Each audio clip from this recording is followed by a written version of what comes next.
Hello friends, welcome to defence matrix. तो पिछले कुछ दिनों में हमने बात करी है फिफ्थ जनरेशन प्लेटफॉर्म्स की, साथ ही साथ उनके साथ जिन टेक्नोलॉजीज़ को डेवलप करने की रिक्वायरमेंट है उनको भी हमने विस्तार से डिस्कस किया है और हमने बताया है कि कैसे जो पैसिव ट्रैकिंग है, सिक्योर्ड कम्युनिकेशन है, ये कितनी ज़्यादा इंपॉर्टेंट है फ्यूचर वॉरफेयर के लिए। क्योंकि पैसिव सेंसर्स जो है ये जैम नहीं किए जा सकते, ना ही ट्रैक किए जा सकते हैं, तो फ्यूचर में इनका रोल जो है वो काफ़ी ज़्यादा क्रूशल होने वाला है। इसलिए जो फिफ्थ जनरेशन प्लेटफॉर्म्स डेवलप किए जा रहे हैं उनमें इन सेंसर्स को प्रोमिनेंटली प्रायोरिटी दी जा रही है। तो क्या ये फोर्थ जनरेशन प्लेटफॉर्म्स के लिए इंपॉर्टेंट नहीं है? तो ये बिल्कुल इंपॉर्टेंट है और इसलिए कई फोर्थ जनरेशन प्लेटफॉर्म्स जो हैं वो इन सेंसर्स के साथ आते हैं। तो इसमें अगर हम इंडियन एयरफोर्स का एग्जांपल लें तो हम चाहे Su-30 MKI की बात कर लें, चाहे बात कर लें हम रफाल की, इनमें ये सेंसर्स इनबिल्ट ही दिए गए हैं। इवन MiG-29 में भी ये सेंसर्स हैं। तो जितने भी मॉडर्न 4.5 या 4th जन प्लेटफॉर्म्स हैं उनमें आपको ये पैसिव सेंसर्स देखने को मिलेंगे। यहाँ पर इन्हें IRST यानी कि infrared search and track system कहा जाता है। ये यूरोफाइटर टाइफून में भी हैं, रफाल में भी हैं और JAS-39 ग्रिपेन में भी आपको देखने को मिलेंगे। अमेरिका की बात करें तो अमेरिका के लेटेस्ट F-35 में भी इनकी एक आइट्रेशन को देखा जा सकता है जिसे EOTS यानी कि इलेक्ट्रो ऑप्टिकल टारगेटिंग सेंसर कहा जाता है। पर ये इंपॉर्टेंट सेंसर हमारे LCA-30 प्लेटफॉर्म से मिसिंग है। तो इस सेंसर को 30 Mark II में इंक्लूड किया जा रहा है, AMCA में इंक्लूड किया जा रहा है, ये TDBF में भी होगा, पर LCA-30 Mark I में ये सेंसर्स नहीं है, ना ही Mark 1A में ये सेंसर्स हैं।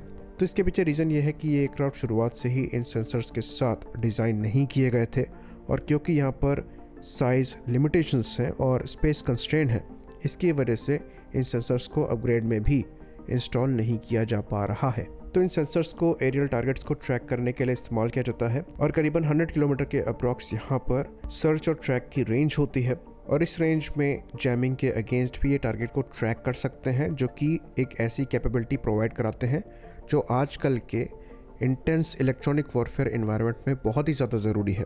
इवन शुरुआती जो JAS-39 ग्रिपेन थे उनमें भी ये कैपेबिलिटी नहीं थी, लेकिन नए ग्रिपेन E में या फिर ग्रिपेन NG में इस कैपेबिलिटी को ऐड किया गया है क्योंकि ये इतने ज़्यादा क्रूशल हो चुके हैं मॉडर्न कॉन्फ्लिक्ट में। तो क्या LCA-30 में ये कैपेबिलिटी नहीं होनी चाहिए?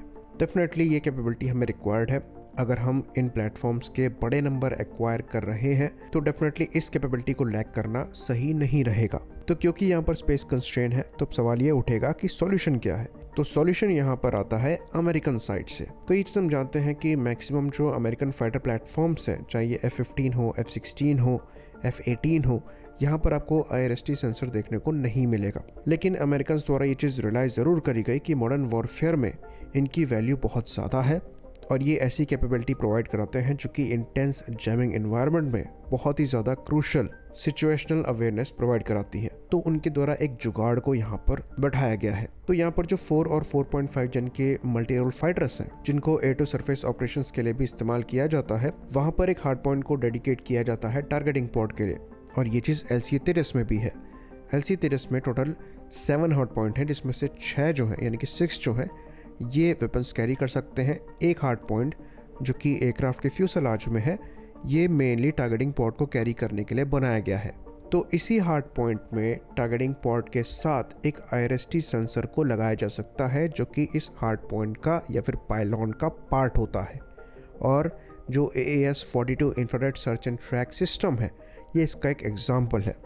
तो ये F-15 में इंटीग्रेट किया गया है जिसके अंतर्गत इसी पर्टिकुलर हार्ड पॉइंट में जहां पर टारगेटिंग पॉड लग रहा है उसी में एक इंटीग्रेटेड IRST सेंसर को लगा दिया गया है। तो यहाँ पर जो IRST सेंसर है ये एरियल टारगेट को स्कैन करता है, वहीं पर जो टारगेटिंग पॉड है ये सरफेस टारगेट्स को ट्रैक करता है या फिर उनको स्कैन करता है। और ये सॉल्यूशन जो है ये इन्होंने प्रोवाइड कराया है कई F-15 अपग्रेड्स के साथ। डेफिनेटली यहाँ पर कुछ लिमिटेशंस हैं।